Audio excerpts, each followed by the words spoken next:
Olá, voltamos com o programa Grandes Temas e hoje debatemos a situação atual da saúde pública.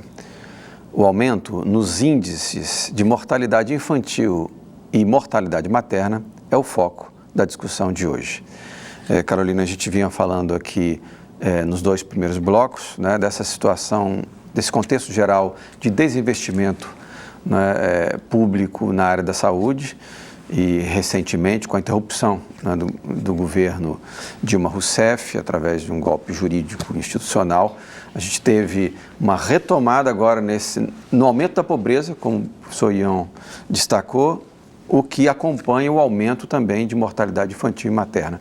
Ou seja, e agora com o congelamento de 20 anos no investimento de saúde, a gente vê os reflexos disso e essa tendência a que o problema se agrave. Eu queria que a gente agora considerasse um pouquinho esse contexto mais local, mais regional, no atendimento às mães e às crianças, os nascituros, né, nesse contexto. Acho que um ponto importante a abordar também é a questão da formação dos profissionais. Se essa é a população que estamos atendendo, né, essa população mais vulnerável e de maior risco, será que nas universidades os profissionais de saúde estão se formando com sensibilidade para abordar essa população?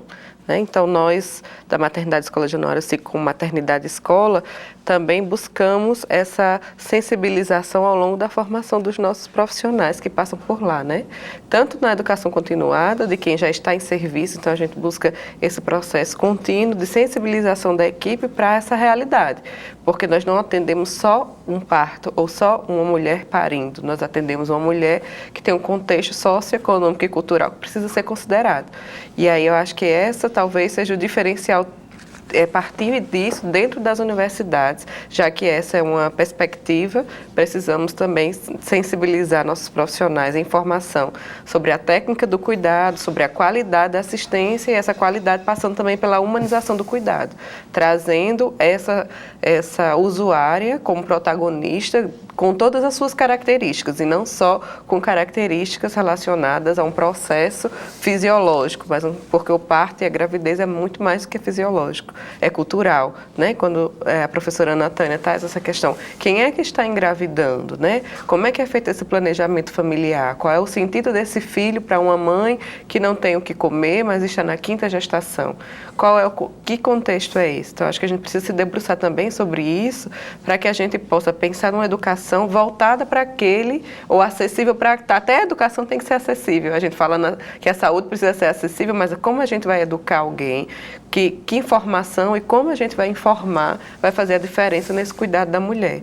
E aí, como foi dito, né, essa informação vai sim, relacionada com as outras políticas, também fazer a diferença. Porque essa mulher, a mortalidade materna e a mortalidade infantil está relacionada à pobreza, ao grau de instrução. Então, são essas mulheres que engravidam mais, que têm maiores fatores de risco para o óbito, né, e também para fatores de risco para outras doenças. Então, a gente precisa cuidar dessa mulher como um todo. E essa mulher, ela também vem aparecendo como centralidade do cuidado da família. É essa mulher que cuida de todo mundo. Então, o foco na atenção à saúde da mulher precisa ser prioridade, né? Porque ela cuida não só de si, como das crianças, como do marido, como a mulher ainda tem esse lugar na família, né? E acho que precisamos investir nesse cuidado integral, né? Na saúde como um cuidado integral. Perfeito. Quando nós falamos de mortalidade materna, é um grande desafio, porque há muitos anos nós sabemos quais são as doenças que levam à morte materna. E isso não mudou nas últimas décadas. Se nós olharmos de 1950, 1960, a época realmente da hospitalização da mulher para parir, nós vamos ver que a mulher morre no trabalho de parto, ela morre de hemorragia, ela morre de eclâmpsia, ela morre de infecção e ela morre devido ao abortamento. Então, ao longo dos anos, essa estatística ela pode modificar um pouco, de eclâmpsia um pouco mais, hemorragia um pouco menos, mas numa outra década isso pode aumentar. Então, nós sabemos de que morrem as mulheres grávidas e em trabalho de parto. E é simples de resolver, porque a eclâmpsia se resolve com pré-natal de qualidade. Sim. Hemorragia se resolve, muitas hemorragias, isso são desfechos abruptos que acontecem, mas a gente resolve com uma boa assistência e principalmente com o uso de sangue e outros hemoderivados. E quando nós lembramos que no Rio Grande do Norte nós temos 12 cidades que realizam partos e algumas dessas cidades não têm um banco de sangue para fornecer sangue para essa mulher, ela vem sangrando numa ambulância até Natal e ela chega aqui morta. Ou ela morre de infecção. A principal causa de infecção é a infecção urinária.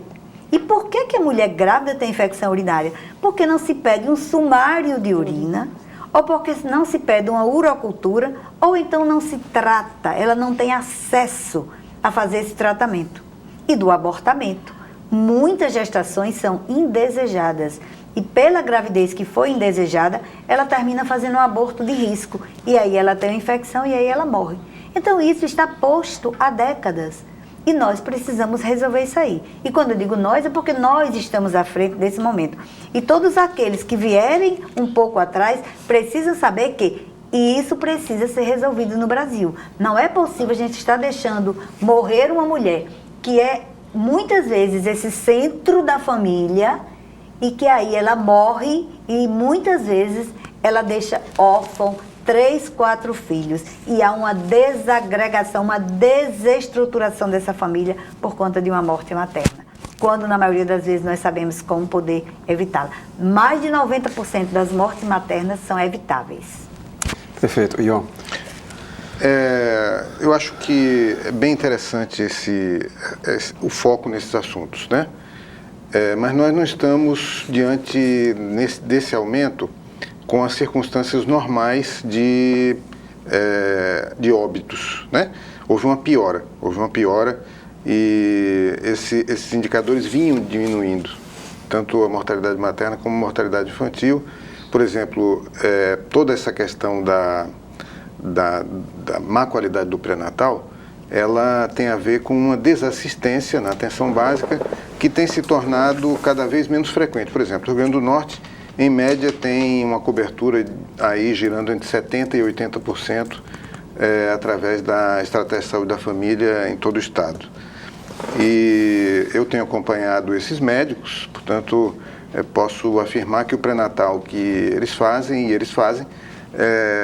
está cercado de uma série de coisas que a Rede Cegonha assegurou, por exemplo, os testes rápidos, são coisas cotidianas hoje, né? A presença dos equipamentos de ultrassonografia, ultrassom neonatal para fazer a ausculta, tudo isso são conquistas da Rede Cegonha. A necessidade de que as equipes visitem a criança na primeira semana. Em suma, há uma preocupação muito grande de que esse serviço, vinha havendo uma preocupação muito grande de que esses serviços fossem ampliados, e eles vinham sendo ampliados. Houve um esforço de universalização da atenção básica. Mas a atenção básica não cobriu a totalidade desses municípios, ou, por exemplo, as periferias não têm todas elas boa cobertura da atenção básica. Então, seria bem interessante ver de onde vêm essas mães, porque provavelmente elas vêm... Mas a gente tem tudo isso. Pois é, eu acredito que sim. A gente vê de onde vêm essas mães para que aqueles locais onde o pré-natal eventualmente não está sendo bem feito possam ser sinalizados e possivelmente vem em grande quantidade de áreas descobertas da Estratégia de Saúde da Família. Então, são situações que eu queria colocar foco no fato de que não é uma situação crônica. A gente vinha com indicadores em declínio, os gráficos demonstram isso.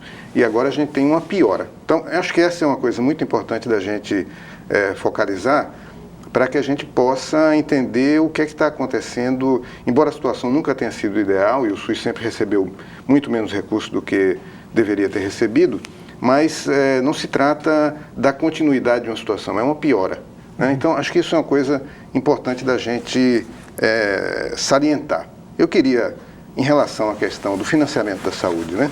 Importante a gente ver, por exemplo, de que esse governo tem feito perdões fiscais a bancos. 26 bilhões foram perdoados ao Itaú, as petroleiras do pré-sal. Vocês imaginem só aqui, o os royalties do pré-sal, por lei, deveriam ir para a educação e para a saúde. Não vão mais. Não só não vão mais, como a Petrobras diminuiu a participação. Isso interessa a saúde, não é uma questão econômica no vazio, interessa a saúde. E isso não acontecerá mais. Portanto, quando a gente fala de financiamento, dos blocos de financiamento, na realidade a gente está com uma situação muito pior do que a anterior. Isso precisa ser encarado de frente. Acho que isso é importante para a gente poder retomar prioridades efetivas na área da saúde. Perfeito. Ion, a gente está justamente contextualizando e enfatizando, não é, a responsabilização governamental e política, como de fato isso é notório, não é? E nós temos uma questão justamente do nosso telespectador nessa direção. Ele pergunta o seguinte: quais são as perspectivas a médio prazo? Estamos em ano eleitoral e não vejo nenhum candidato a presidente debatendo seriamente a saúde do povo brasileiro. Podemos ser otimistas para 2019?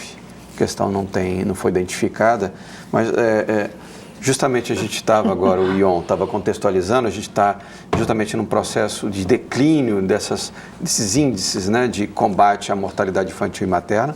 Estamos perdendo essa batalha, não é mesmo, professora?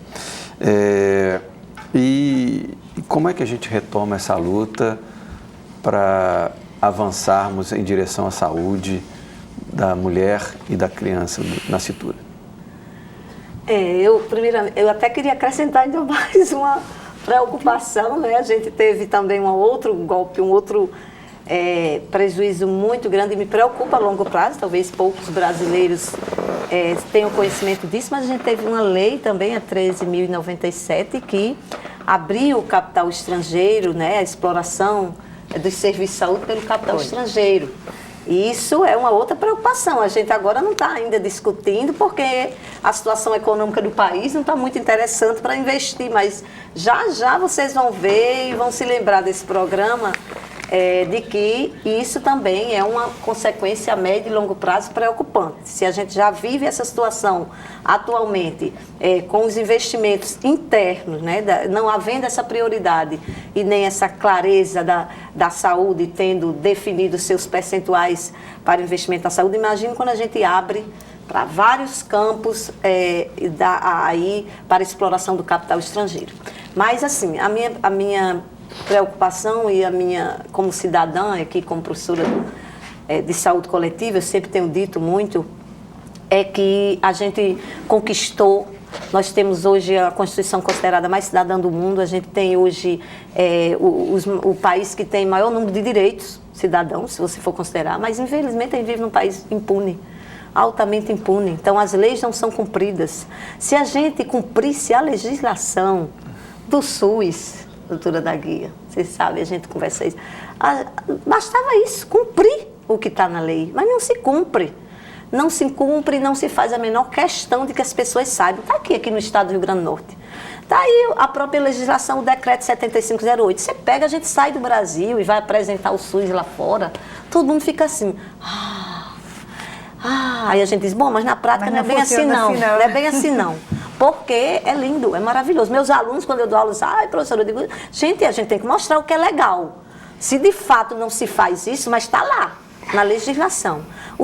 Nós tivemos aqui no Rio Grande do Norte, por exemplo, as redes. Quantas discussões, doutora daqui? Nós tivemos no Conselho, nós tivemos um mapeamento, nós temos os mapas da saúde nas 8 regiões de saúde do estado do Rio Grande do Norte. Nós temos os COAPs elaborados, os contratos organizativos de ação pública, que até hoje não foi assinado nenhum. O próprio COAPS, que discute a questão ensino e serviço, quer dizer, é um contrato específico para os locais onde tem formação em saúde. Universidades que formam saúde, onde seria um contrato específico. Semana passada a gente teve uma audiência com o Ministério Público, a Universidade Federal, debatendo o seu papel nessa questão. E por que não se faz isso? Não se coloca, não se cumpre o que está previsto. Então, assim, sinceramente, as perspectivas, eu não sou otimista realmente, telespectador, e eu acho que a gente precisa ter bastante, infelizmente, eu acho que falta consciência cidadã, sabe? Falta investimento numa educação realmente, de fato, cidadã. Nós ainda continuamos em uma educação contraditória do jeito que é a educação. As universidades ainda formam para um modelo médico-assistencial. ainda avalia o professor por quanto ele produz e não pelo que ele, a qualidade do que ele produz. Do mesmo jeito é no serviço. Os serviços é desse jeito. A gente não discute qualidade. Tá aí o PEMAC, eu coordenei a pesquisa aqui, fantástico o PEMAC. Uma pesquisa nacional de avaliação de qualidade. Mas basta terminar a coleta de dados e tudo, de repente parece que assim, só se organiza a unidade quando chega a visita da pesquisa. E aí, não é isso que se quer. A gente quer um cidadão que tenha ali permanentemente uma equipe qualificada, com vínculo, que defina seu território, que o território não seja para excluir o acesso, mas sim para incluir, porque é assim que acontece muitas vezes. Você é fora de área. Você... Então, é lamentável. A gente tem um desenho de inclusão e, na prática, isso se torna excludente. As agendas de saúde das unidades, hoje só atende pré-natal, hoje só atende CD. Uhum. É difícil.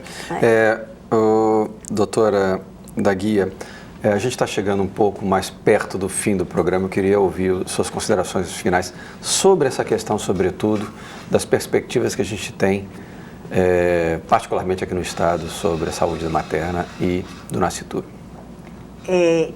Eu sempre digo, né, eu tenho 40 anos de formada já, então tenho uma trajetória muito grande dentro dessa universidade. E eu sempre digo que nós que estamos à frente, fazendo a gestão de qualquer serviço, seja no local onde nós estamos, nós conhecemos muito bem os problemas e como é que nós poderíamos resolver. Mas, infelizmente, as pessoas que estão na gestão maior, muitas vezes, eles fazem o papel de apenas escutar e não dar nenhum segmento a tudo aquilo que nós estamos reivindicando. Então, para 2019, é preciso o quê? O governador do estado, os nossos deputados, eles se deitem sobre o problema da educação e da saúde. Se assim não for, nós estaremos aqui em 2019 fazendo um programa igual a esse, lá no final do ano, dizendo que não melhoramos nada. Porque isso depende deles, porque nós fazemos em cada lugar onde nós estamos, nós vamos lá plantando a nossa semente. Quer seja no nosso serviço, que estamos na assistência e todos os dias recebemos essas mulheres e esses bebês, então nós estamos sabendo disso aí. Mas se as políticas, elas não saírem do papel, nós não iremos a lugar algum. Então não adianta fazer uma política linda lá em Brasília, não sei onde, detrás de um birô cheio de ar-condicionado, não. Quero que venha para a ponta, venha aonde nós estamos atendendo e ver que na maternidade de hoje tinha 20 mulheres nos corredores sentadas em cadeiras e macas lá. Então se isso não for resolvido, não sairemos com uma boa. Nem no papel eles estão conseguindo fazer coisa bonita. Pois é, nem no papel. Nem no papel. Que tristeza. Caroline, suas considerações finais sobre a questão?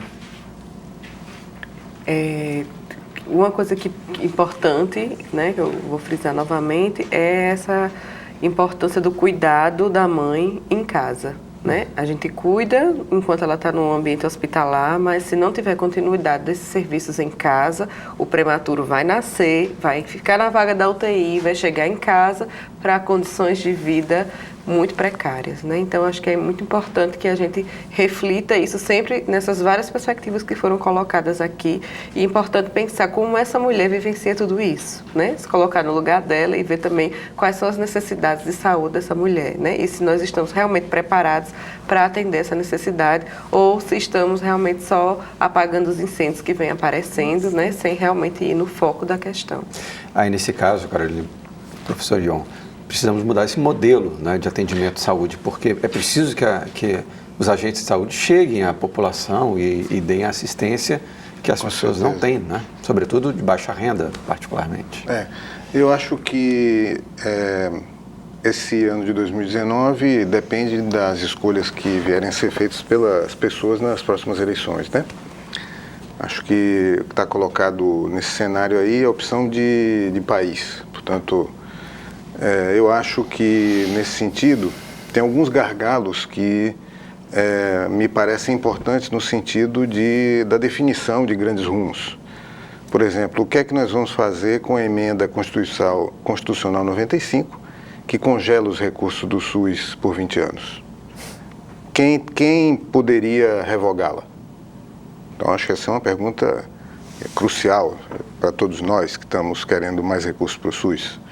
Quem poderia fazer retornar os royalties do petróleo para o financiamento da saúde e da educação? Essa é outra questão crucial, né? Então, a gente precisa entender que tem grandes opções que estão diante de nós do ponto de vista da saúde. Não é apenas uma questão paroquial da nossa relação com as decisões com os políticos mais próximos, né? São grandes opções de país. Quem poderá fazer com que o salário mínimo volte a crescer, incorporando o crescimento da economia? Porque a gente está vendo que esse repique da mortalidade infantil e mortalidade materna tem a ver com a piora das condições de vida das pessoas. Então, eu acho que tudo isso produz um cenário. E é claro que não é nosso papel aqui apontar ninguém, mas, na realidade, me parece que os problemas que nós estamos vivendo, eu volto a dizer, não são problemas que existiram sempre, é uma piora e ela tem causa. Perfeito, eu acho que você colocou as questões importantes. O programa Grandes Temas fica por aqui. Agradecemos a todos que enviaram suas perguntas aos nossos convidados. E você que nos assiste já sabe que pode continuar conectado com a gente pelo Facebook. Lá você acompanha o tema dos próximos programas e também pode enviar sugestões para a nossa produção. Para isso, não se esqueça de curtir a nossa fanpage. Estamos também no canal da TVU no YouTube e lá você encontra todos os debates desta temporada dos Grandes Temas. Obrigado pela sua companhia e até segunda-feira que vem. Uma boa noite.